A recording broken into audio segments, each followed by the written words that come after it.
Okay, Kasia, now that I've taken the thing away from you, you can... Remember it or we need to repeat it? Yeah, you can give me a test. No, I just like to know what people do who are here, since we're a small group.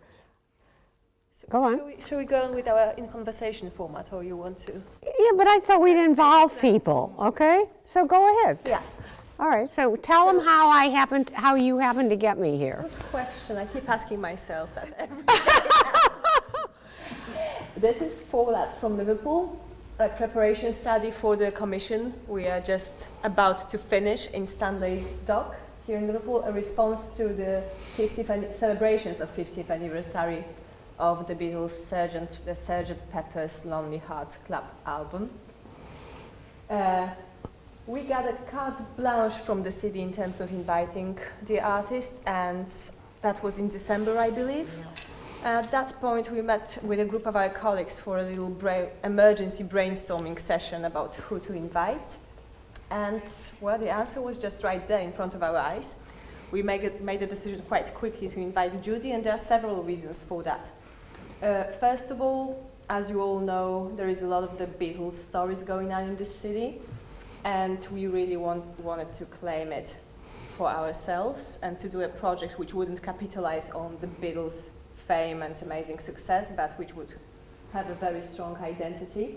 And then who else is better to celebrate 5 male artists than Judy Chicago? Yeah, right, perfect. Perfect match, isn't it? Judy accepted our invitation quite immediately.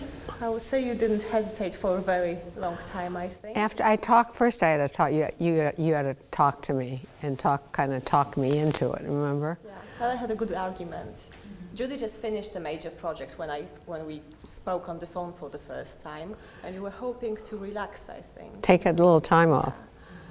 And then I just convinced Judy that we were saving her from postpartum depression. So we kept the adrenaline levels quite high until today, I think. Today was the peak, I think.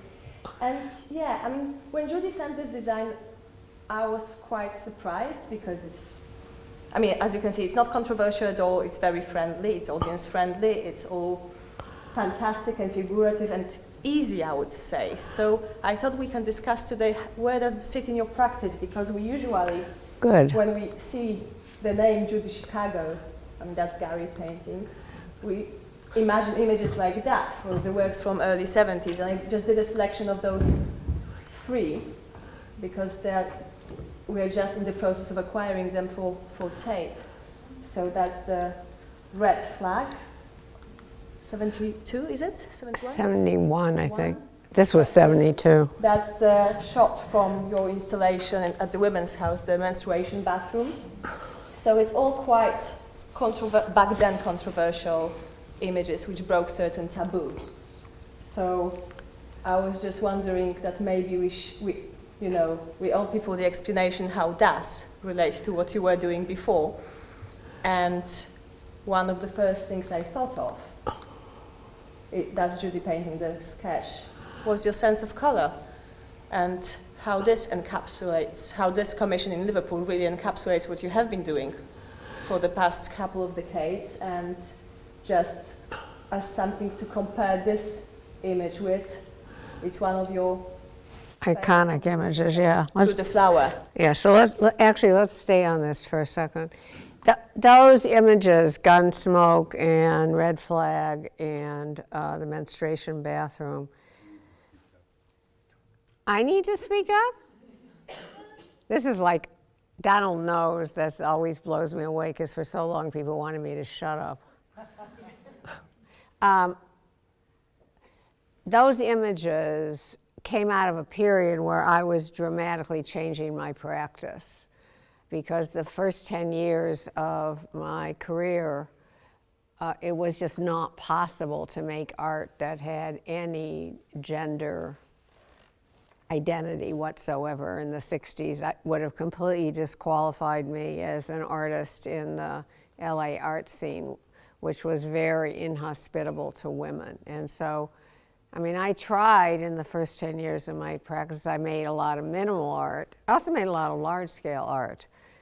because I'd always been interested in working big. But after 10 years of it, I just got tired of it. I also was pretty pissed off by then, because like people used to say all the time, with impunity, you can't be a woman and an artist too. Well, like how are you supposed to traverse that? Okay, fine, I'll just saw myself in half. So, and I kept coming up against the male-centered art system.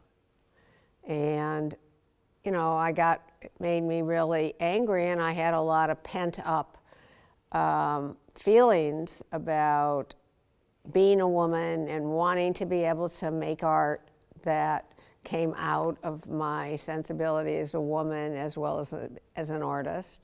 And so I did these really in-your-face images in the early 1970s. Also, I had started the first feminist art program, and I was giving my students permission to do something I couldn't do when I was in art school, which was to create their artistic personas on the basis of who they were as women, not having to suppress it. Can you tell us a bit about how it was received, the sort of images which... Oh, those images, they sat in my drawer for probably until, I did them in the early 70s.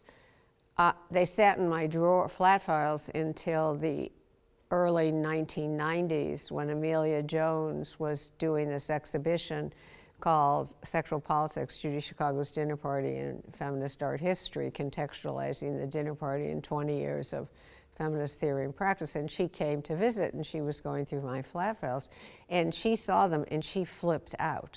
She's like, "What are these?" I'm like, "Oh, they're just something I did."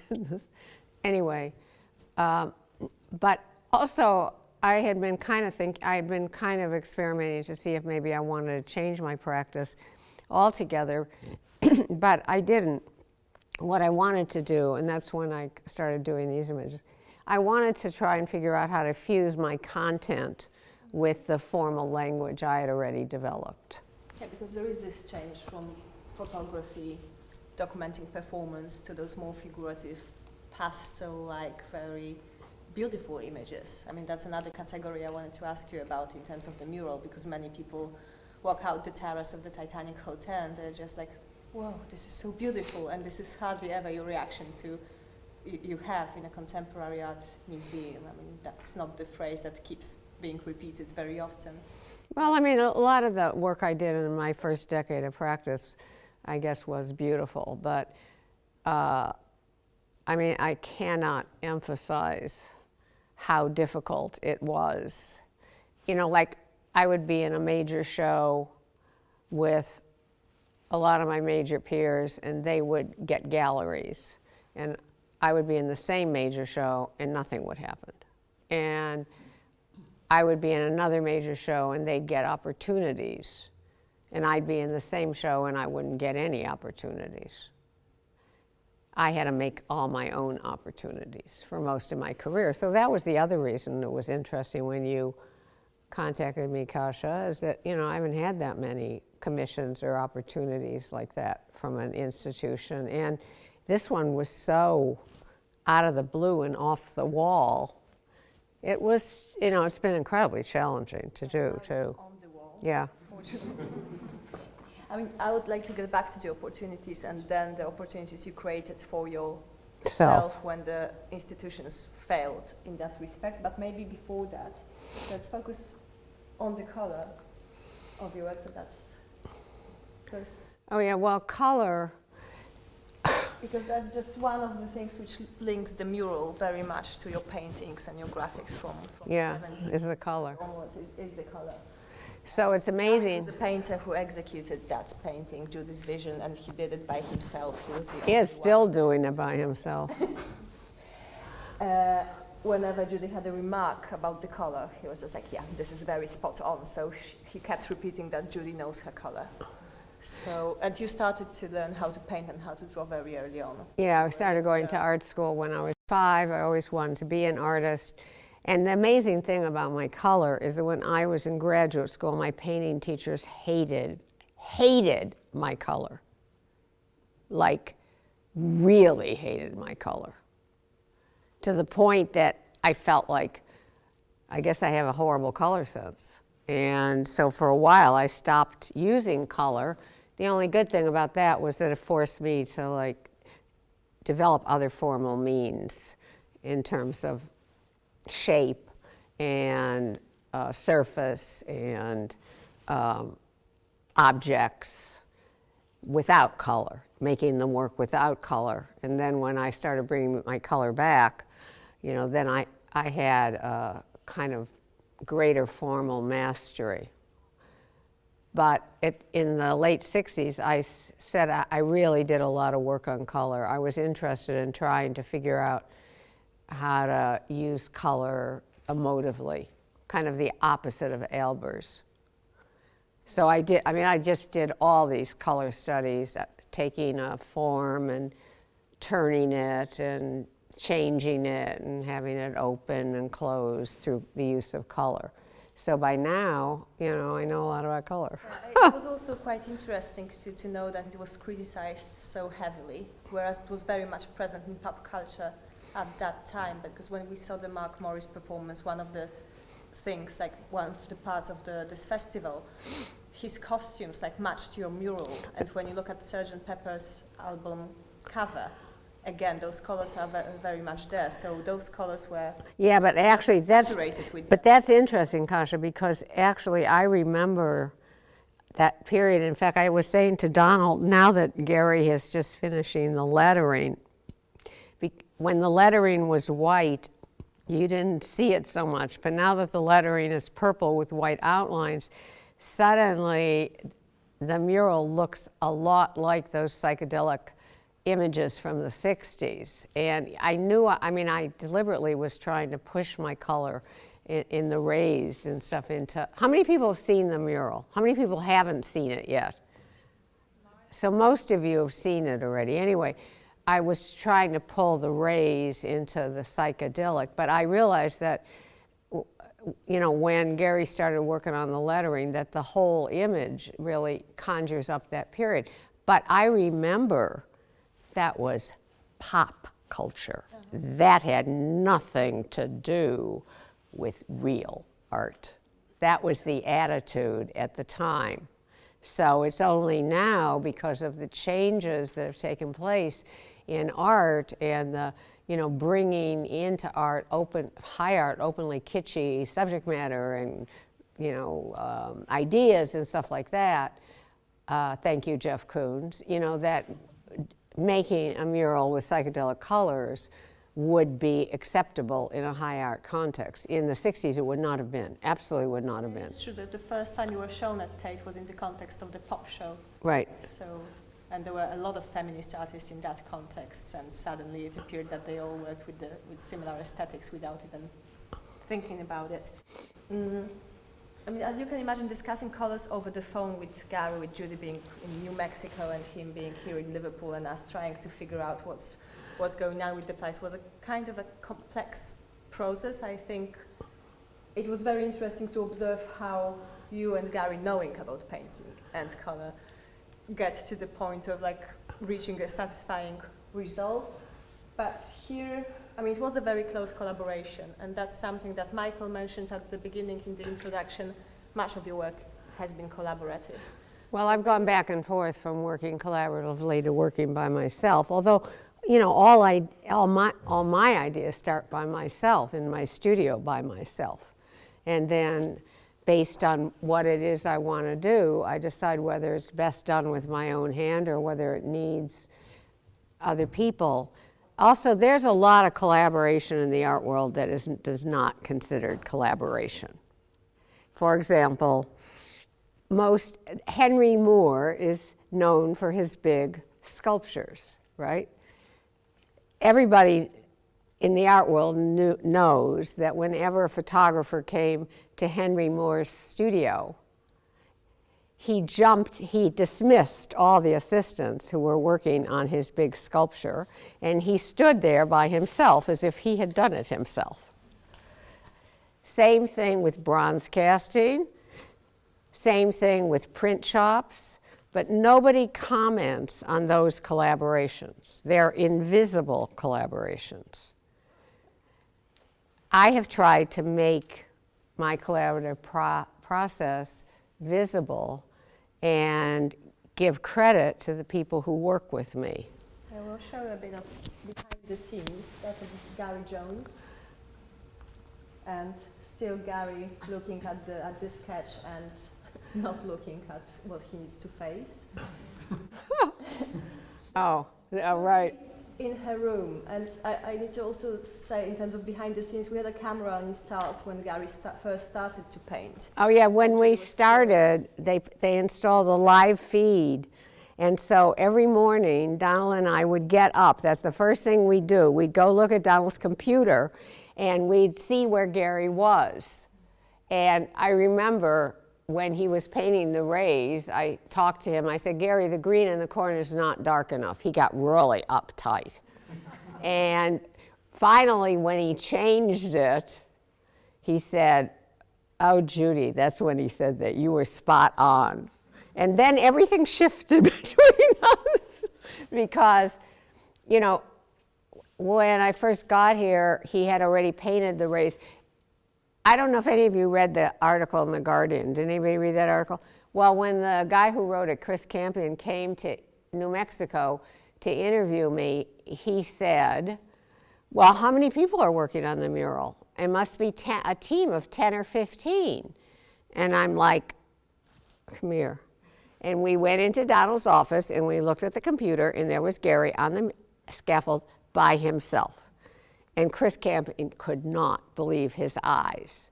Because, you know, this is the days of artists who have huge numbers of invisible assistants who actually make their art.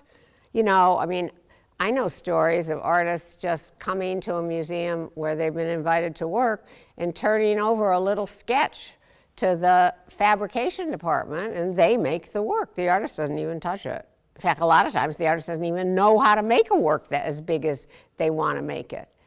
And so for me, who has, you know, fought for the power of the individual voice and the voices that have been left out, it's sort of perfect that one artist and one painter are doing this mural because it says something about the power of the individual. Right? At a time when people are made to feel powerless. Yeah, you made this collaboration feel quite equal, despite the fact that Gary has a bit of a big brother experience now. I mean, when Judy arrived to Liverpool, she installed Donald's telecam. Oh yeah, that's how, now that's, I was telling Kasia today because we're still working. And in fact, we have to leave shortly after the reception starts because Gary will be waiting for me to come back and look at what he's doing on the clothing. But today, I told Kasia, I was in my hotel room the whole day, and in the afternoon I started doing Pilates. And I spent 10 minutes doing Pilates and 10 minutes looking through Donald's telephoto lens talking to Gary. And then, so my 2-hour Pilates tape took 4 hours because that was the day. It was a very novel form of collaboration. Oh yeah, right. Right, that's how the day begins, because Gary gets on there like really early. Yeah, so Judy Andrew's cracking up. I know, isn't that? Now that is both a blessing and a curse to have a photographer husband. Or an artist who's very hands-on working with you, but. Yeah, so that's just a bit of like behind the scenes. And here again, Gary and Judy discussing the work at a table, and that brings us to other forms of collaborations. I thought that we should go through the examples of your collaboration, and first of them being obviously the dinner party, and that's one of the dinner parties accompanying the production of. On Thursday nights, we had, that was the only night where non-work conversations were encouraged. And even though there were men in the studio, I always used to say that one of the advantages of working primarily with women was that on our potlucks that we always had good food. So actually, I want to say something about the next picture. What were the What? work-related conversations you had? Because that was a non-work. Oh, no, what I mean, no. We didn't actually, we discourage, in the studio, we discourage conversation of any sort.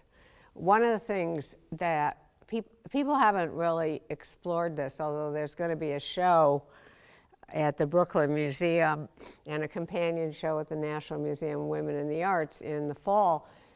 And the National Museum of Women in the Arts show, that's a big help, is called Inside the Dinner Party Studio. It's going to look at some of the processes inside, and the show at Brooklyn is called Roots of the Dinner Party, History in the Making. It's going to look at my creative process. But one of the things that has not really been looked at is that, okay, there were a lot of women who worked on the dinner party. As you can see, there were some men too, but there were always men in the studio, and some of the major people in the studio were men. That's against the wall is Leonard Scuro, who developed the ceramics technology.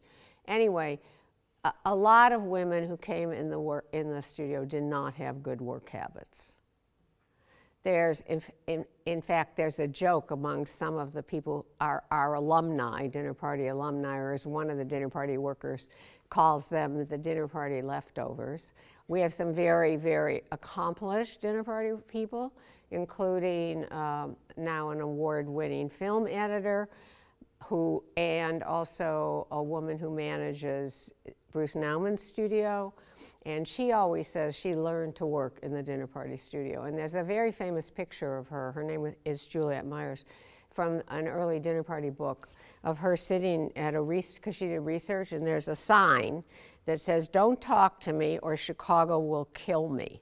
And everybody interpreted that sign as her being intimidated by me because I'm such a fierce and terrible person, and that she had made that sign.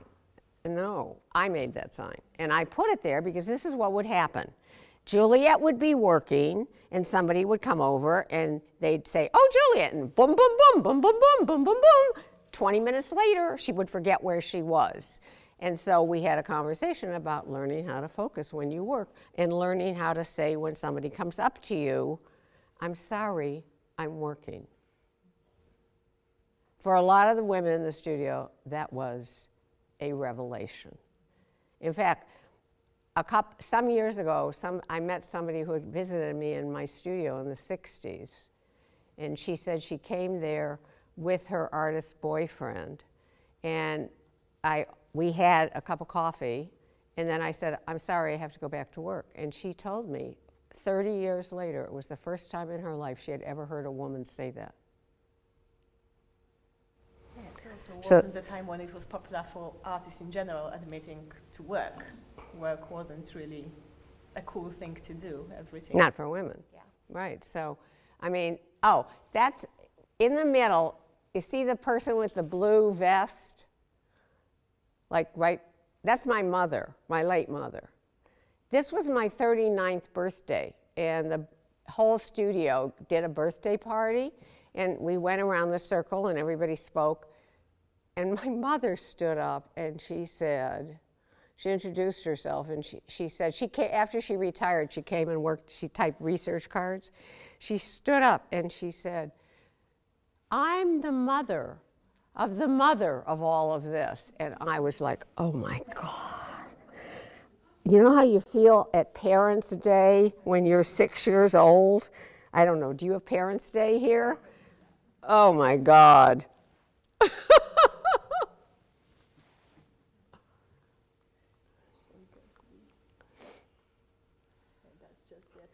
Yeah, these are all, Kasia liked all these pictures of the dinner party studio. And Thursday nights, nice way of working together, huh? Yeah, on Thursday nights, we would often have discussions. We would have reading, we had visitors, we had China painting demonstrations, we had some early feminist theorists, we'd have reading.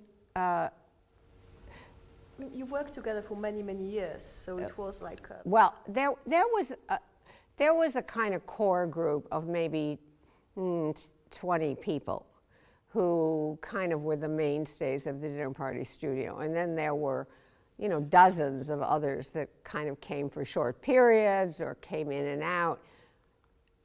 That's Susan Hill. She was the head of needlework. Actually, the young woman standing right to the right of me, her name was Adrienne Weiss. And she was a young artist. And she was responsible for, like, I don't know, maybe 40 of the 40 people who were, of the 400 people who were credited, because she was working on we had runner mothers. Like each runner would have one person who was in charge of the making of the runners. And Adrienne was in charge of the Mary Wollstonecraft runner, which was done in something called stump work. It was a really kitschy technique. But anyway, it required all kinds of little crocheted things like butterflies and flowers and fruit and stuff like that. So anybody who came in the dinner party studio, Adrienne would say, "Do you crochet?" And if they said yes, these envelopes would arrive with a butterfly or a little group of grapes to Adrienne. So like there must have been 40 people who made little crocheted objects for the Mary Wollstonecraft runner. I mean, the scale of it all, it was almost an institution. So I think here I wanted to ask you how it was all organized, financed. I mean, we've mentioned that you weren't really part of the institutional system, that's the final product.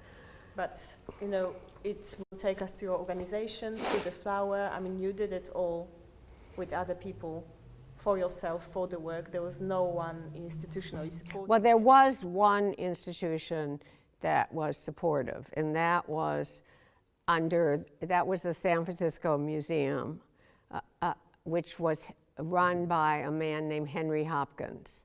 And Henry set up a project account for us. He was going to show the piece and he was going to travel the piece. And he was actually educated about the sexism in the art world around what happened after the dinner party's enormously successful first exhibition at the museum, where there were 5-hour lines, 100,000 people saw the piece. The museum bookstore made so much money, they bought a computerized cash register they named Judy. But the whole exhibition tour collapsed. And also, Henry got into fierce arguments with his colleagues about whether the dinner party was art, because there were all these people saying it wasn't art. And Henry was a seasoned museum professional. And I remember there was one time he was I heard about this later, he was on the stage with the major New York Times critic who had panned the dinner party, who was going on and on about how it wasn't art. And Henry said to him, "I watched 100,000 people walk around the dinner party with reverence. Are you telling me I cannot identify an aesthetic experience when I see one?" No answer, of course. But anyway, so Henry had set up a project account for us, and where people could give money, because as you go farther in a project, it just like eats money. And then you get so far into it, there's nothing to do but just spend the money, even though, like I remember when I signed for the porcelain floor for the people, and like my hand is shaking because it was going to cost $11,000. I had absolutely no idea how I was going to raise $11,000. But I mean, I didn't go, oh, I'm going to have to raise $250,000 to do the dinner party. I'm like, okay, now I have to buy China paints. Now I have to do the floor. And I'll get to the woman who really stepped in and did all the administration in a minute. But Henry had set up this project account, and so, but in museums, at the museum, they were used to getting $20,000, $50,000, and they were getting $5, $10, $15, because it was kind of a grassroots funded activity. And his controller came to him and said, "Henry, it's costing us more money to process this money than it's worth." And Henry came to the studio and he said, "Judy, you have to do something." And I'm like, "What am I supposed to do? I'm an artist." And he said, "You have to start a nonprofit." I didn't even know what a nonprofit was. So 5 of us from the studio set up Through the Flower to accept donations to finish the dinner party. And then when the dinner party became the piece that everybody wanted to see and nobody wanted to show, Through the Flower became the touring organization. And then during the decades where my name was shit in the art world, Through the Flower was the only support structure I had. And what was Through the Flower? It was a small, little, nonprofit organization with a board of people who believed in my work. And it was on for years and years. I mean, the fact that it came to Liverpool, for instance, that was through your organization as well. Yeah.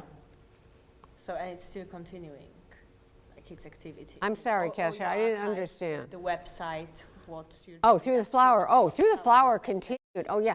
No, but the thing is what happened was when I was working with two people by that time. I started the dinner party by myself, but two people come to work with me, Leonard Scuro to do ceramics, Susan Hill to help me with the needlework, and a third woman came to help me with research for the floor. Her name is Diane Gellin. She was an art history student, and she became the studio administrator and the tour organizer. It's because of Diane that she worked out of Through the Flower. She met with community groups all over the world who wanted to show the dinner party. The dinner party was toured around the world to 16 venues, 6 countries, 3 continents, to a viewing audience of 1 million people through Diane's efforts using the little nonprofit Through the Flower.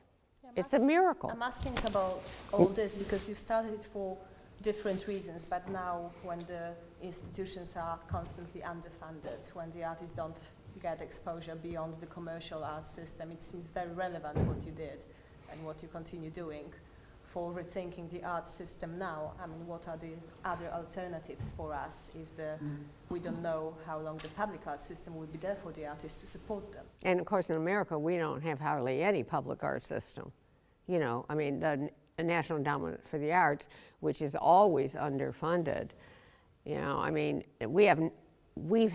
artists in America have had to come up with alternative ways.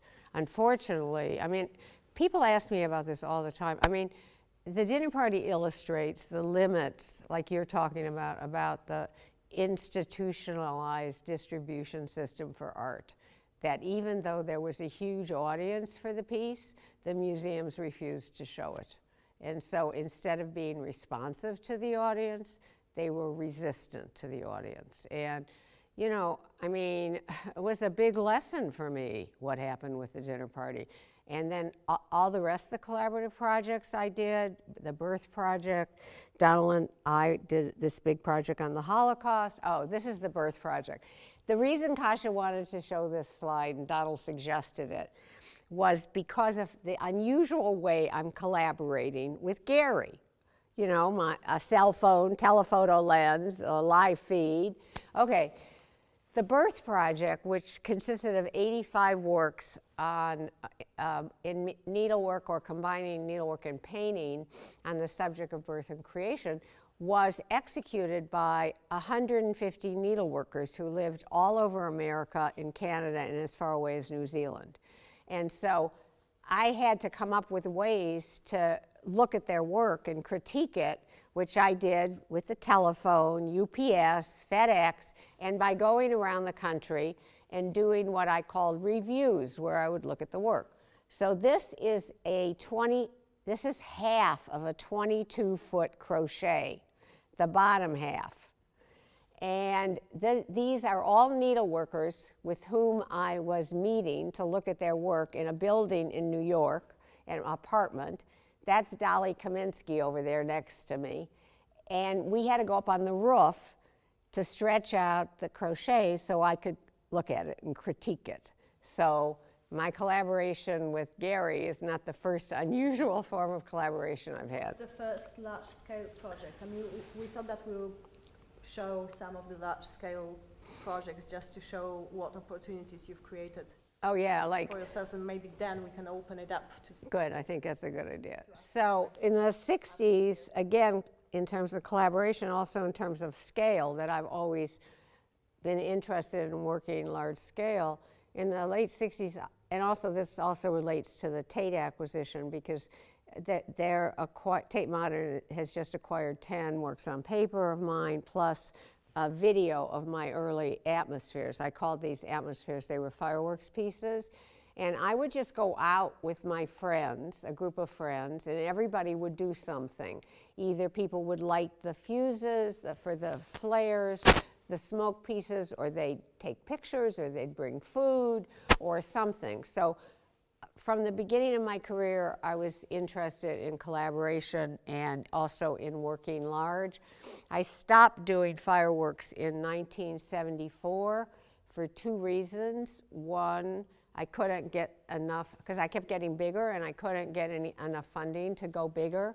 Like I wanted to fill the Grand Canyon with smoke, colored smoke. And also, it's the only time in my career that I had to stop doing something because of sexual harassment. I was apprenticing. There were no female pyrotechnicians at that time, and I was apprenticing with a fireworks company, and the guy was sexually harassing me, and I had to stop. So I stopped, and then fortunately in 2011, I stopped in 1974, and then in 2011, this is in, in 2011, I began to get opportunities to work again in both fireworks and dry ice. This is a piece called The Butterfly for Brooklyn that's in Prospect Park in relationship to a show I had at the Brooklyn Museum. This is this is a dry ice piece. I've worked in both dry ice and fireworks, colored smokes, and attempted, what was that term you say, site interventions? These were my site interventions, where I was trying to intervene in the masculine landscape and soften it. I really wanted to show the butterfly and the firework pieces because, I mean, again, those beautiful images, and without understanding the whole process, the organizational process, the fact how you fundraised for it and what's behind it, it's very hard to appreciate the kind of critical dimension of the works. And that's interesting, Kasia. So that's also adds yet another layer to the Beatles project, really. That's it, right? So okay, this is actually about scale. That was one of the things Kasia was interested in, was exploring the way I've worked in large scale. And in this picture of me with an art dealer named Jeffrey Deitch looking at a painting of mine called Rainbow Man, this connects both my interest in scale, also my color, because you're going to see if in the relationship between this and this has a very close parallel in color, right? Yeah, okay, so. I would also here like to mention, like yesterday when we discussed Jeffrey Deitch and you taking him around this show, he's a very important, very successful dealer as well. And he asked you who has all those works. Right. And you replied, and that was 5 years ago. Yes. They're still in the studio, so you can also see how market isn't behind Judy's process. That's all true, yes, that's all true. We'll just break here and open it up for questions. Yes.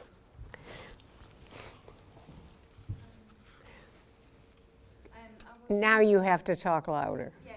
Okay. Yes. I was wondering, I don't know if it's important about the mural, I was that song number 13, Fixing the Hole, because it is quite, the shape is fixing a hole. Was it important for you when you done the sketch, or it's not about it at all? Or? You mean the hole in the building? Yes. She was asking about that. I didn't quite understand. I think it's about was the hole in the building important for choosing the site? Oh, well, actually, Sevi sent me, when Kasia first contacted me, they didn't have a site, actually.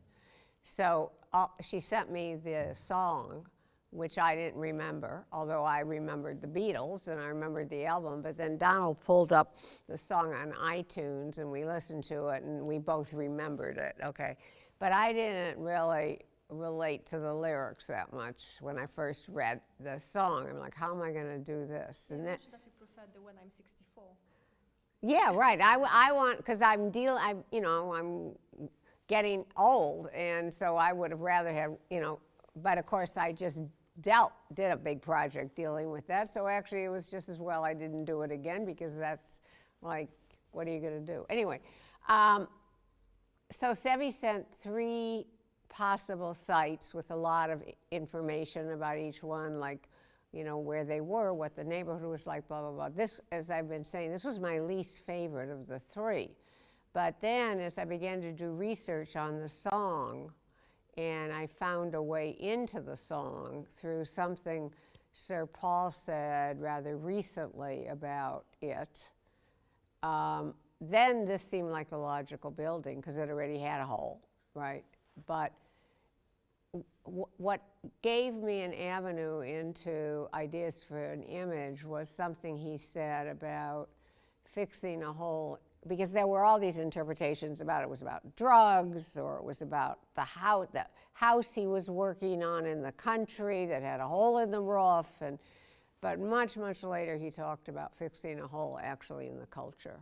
And here there are these 4 lads from working class lads from Liverpool, and a journalist who interviewed me over the last few days told me a really interesting story about how the Beatles used to kind of smuggle in song albums from America on the boats that came down the canal.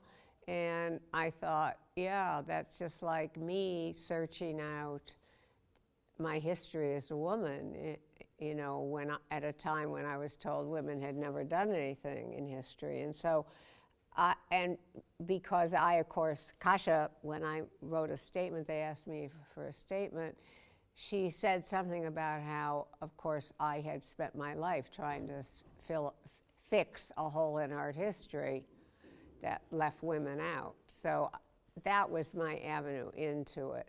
And then I had very specific goals for the image. I wanted to make a signature image that people would recognize as mine, the color, that circle, the fades. And it's been interesting working at the Titanic out on the deck, because a lot of people come up to me and said, "Are you Judy Chicago?" So obviously there were people who knew my work and could identify it. I wanted to push my color into the psychedelic.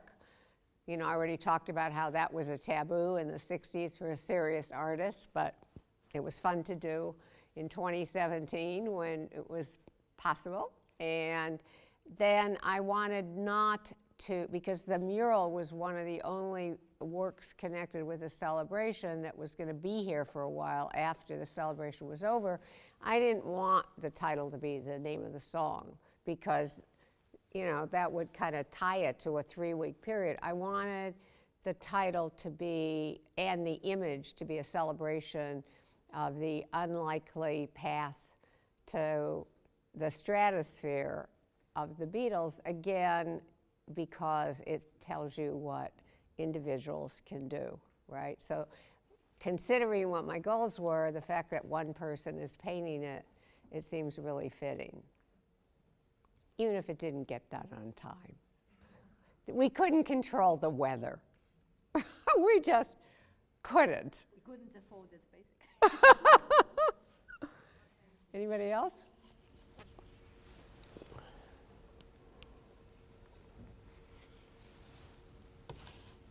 I was wondering, sorry, I'll just ask a question. Yes. And, you mentioned your sort of place in art history earlier on in your career, and how obviously it was almost impossible for young women artists to get into collections and to have exhibitions. Could you perhaps comment on that, how that's working now within contemporary art? Because obviously women are still underrepresented in major collections, and also in mostly male, white male group shows, and also in private collections as well. Are you asking me If you could what? just comment on How little change there's been at the top edge, at the top tier of the art world? I mean, there's been a huge amount of change at entry level. There's no comparison. I mean, one of the reasons young women artists indulged in the fantasy that we lived in a post-feminist world was because when they were in their 20s and 30s, they could get into lots of shows. It's not a problem. But at the upper echelons of the art world, like in America, in the permanent collections of the top institutions, the collections remain still 3 to 5% women. That's it. And it's permanent collections, monographs, and solo exhibitions that are the path to art history. And those are still, the statistics are abysmal. But, you know, that's why I told you if you want to make a dent in the art world, you got to learn to speak up. But, you know, I mean, being from Tate, I'm biased, but we're doing increasingly good job at it. We're trying to fill in the gaps, but we are also recently discussing another phenomena, because you ask about young women artists. I mean, 4 years ago, when Adriano Pedrosa curated Frieze Masters section, devoting it to a vast number of older generation women artists, Financial Times published an article called The Phenomena of OWA, meaning old women artists, and asking a very pertinent, I think, question if it's something that is done with the intention of filling the gaps in art history, or is it something market-oriented because the galleries and dealers are running out of, you know, historical examples of works to sell? One can help the other, probably, and I don't know if intention is like the thing we should be focusing on, because the most important thing is that it is happening and those women get exposure, but the question is like, why are we interested in it? Yeah, are we interested in it because of the quality of the work, or because the top galleries need more product?